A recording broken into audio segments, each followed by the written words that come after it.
Welcome you to the introduction for development of surfaces. This development of surfaces is generally used in sheet metal industries. I think you have some idea on sheet metal processing in your first year laboratory. If I have a solid like this, let me show you how to develop this surface. Here, this is the shape what you are getting after developing this solid. So this is the development of a hexagonal prism. So as I am showing here, the six lateral surfaces give rise to a horizontal sheet, and the base surface and the top surface are here. If you want to develop a small simple solid, that is a square prism, let me draw the top view of a square prism, and here I am drawing the front view of the square prism, and I am naming that. Now I have a square prism. I have drawn the front view and top view of a square prism. If I want to develop this square prism, what I have to do is I need to extend the line like the XY line here at the top also. So I am drawing a parallel line like this. So this is called parallel line development. So leave a small gap here and start from here. Draw a vertical edge which is having the same height of the solid. And let us name this as a first point. First point is A and 1. Then take your compass and measure the distance of the base length, and let us assume this base length is 30 mm. Let us assume the base length is 30 mm and the height is 70 mm, and this height will be now 70 mm because this is parallelly developed. And take the base length in your compass, 30 mm in your compass, and cut 4 number of arcs because square prism is having 4 sides. So 1, 2, 3 and 4. So cut 4 arcs and now close the surface. So this is the development of the lateral surface of this square. So this is A, so this will be B, C, D and again A. So the A and A connects together. So 1, 2, 3, 4 and again 1. So generally in development of surfaces, the point which is at the last should be the point which is at the first point. So if you close both the sides, it will come in one junction. So this is how we have to develop the lateral surface of square prism. Then if you want to develop a pentagonal prism or hexagonal prism, we have to add one more side like this. If you are doing the same for pentagonal prism, measure the base distance and add one more point like this. So this will be the development of a pentagonal prism. This will be 5, this will be E, and finally you will get A and 1. And this will be the development of pentagonal prism. If it is hexagonal prism, we have to add one more block like this.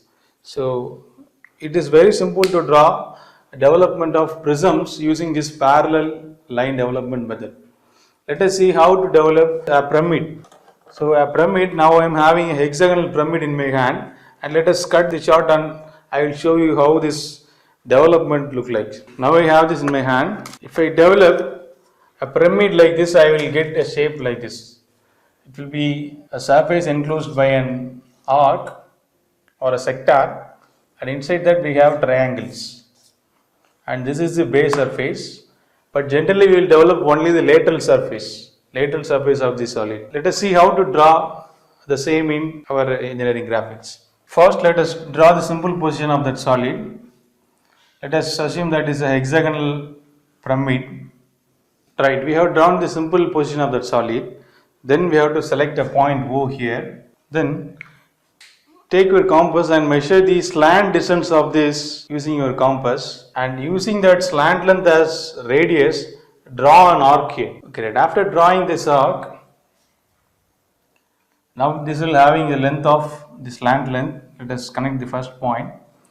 Then using the compass, measure the base length of the solid. Let us take the base length is 30 mm and measure that 30 mm in your compass. Take that 30 mm in your compass and cut an arc here. 1, 2, 3, 4, 5 and 6. As this is a hexagonal pyramid, I am cutting 6 number of divisions. If it is pentagonal pyramid, we have to do this 5 times. Now it is hexagonal pyramid and I will be getting 6 divisions. 2, 3, 4, 5 and 6. 1, 2, 3, 4, 5, 6. I got 6 triangular faces, and then mark the name of the solid. This is A, B, C, D, E, F and again A. Similarly this is O. Now we have to draw, this is like a triangle, right? So here we have to draw a straight line like this. This is not an arc here, because when you enclose that thing, you will get straight lines like this. We will get straight lines like this. So this is not an arc, this is a straight line. So we have to connect that using straight lines. Now let us take another example of a cylinder. A cylinder can be developed like this parallel line development. So we have to draw a line here and a line here. So within this region we have to draw the development of the surface.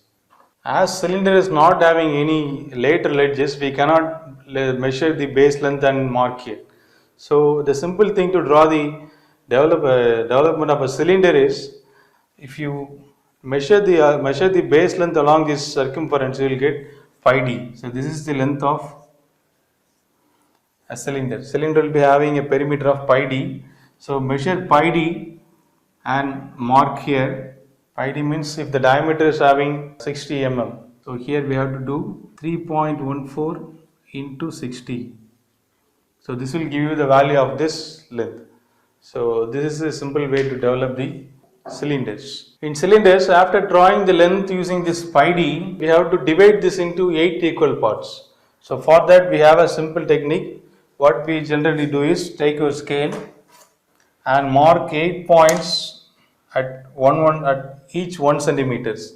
So I am marking 8 points, 1, 2, 3, 4, 5, 6, 7 and 8. I am marking 8 points, each at 1 centimeters, and connect the last line to the last point here. Then draw parallel lines to this.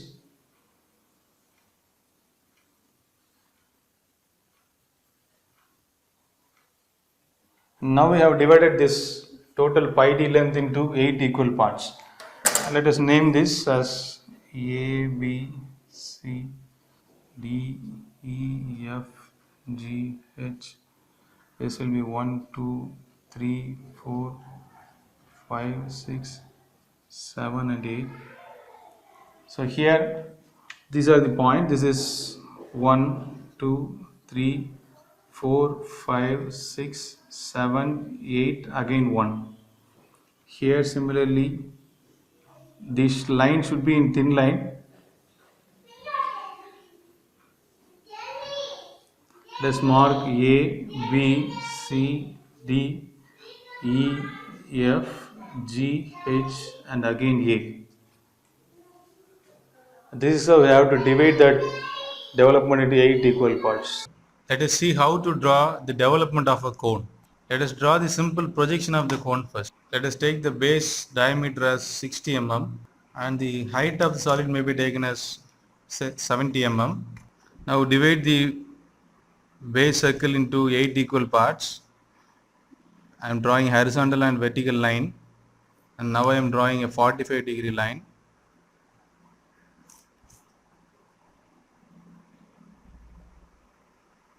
Then name the points.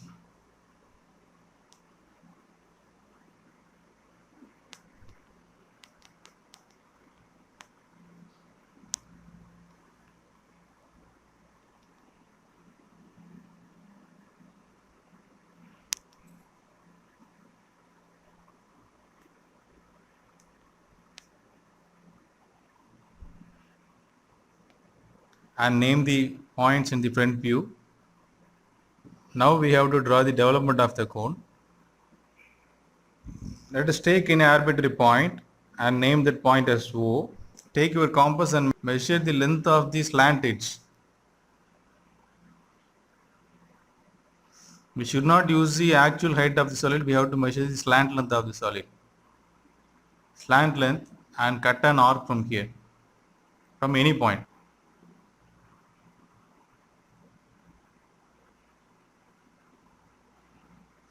And draw the starting point here. Let us name this point as A.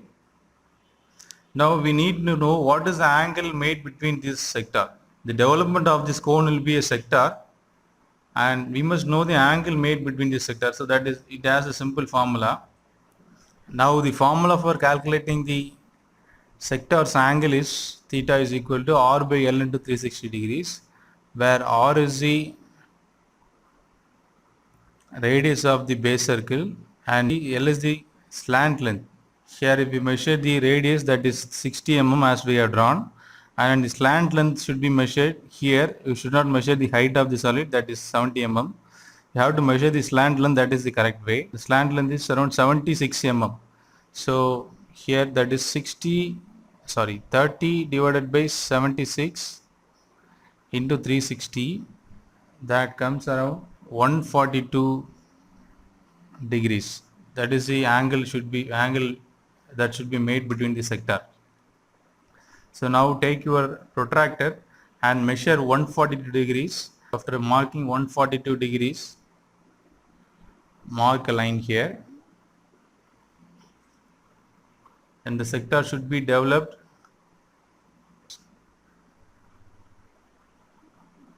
up to that angle. This angle should be 148 degrees. Now we have to develop this. Now we have to divide this sector into 8 equal parts as we have divided here. So in order to divide this sector into 8 equal parts, we have to use a technique. We have to take more than half of the diameter and cut an arc here. Similarly, from the last point you have to cut an arc here. You will get a point. From that point, draw a line. Now we have bisected this angle into 2 equal parts, right? So then you have to divide this angle further into 2 parts. So from the starting point I have to mark an arc here, and from this last point I am marking an arc here. Now I have divided this angle into 2 equal parts. Let me draw a line here. The line should be thin line. Then now I have to divide this sector into 2 equal parts. For that, from the starting point I have to draw an arc here, and from the last point I have to draw an arc here. Now I have divided that into this part into 2 equal parts.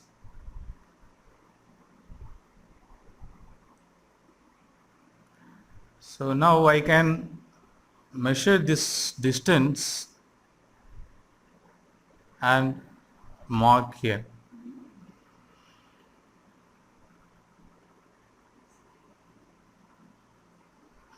Now we can use this distance. Now we can use this distance for dividing all other edges. Now we have divided this sector into 8 equal parts. Now you can ask, what is the purpose of dividing this sector into 8 parts? That will be discussed later, because in the next problems we will have some cutting points here. So we have to transfer the cut points by using these edges. So let us name these points and let us wind this session. D, E, F, G, H, and again A should be there. Okay, thank you.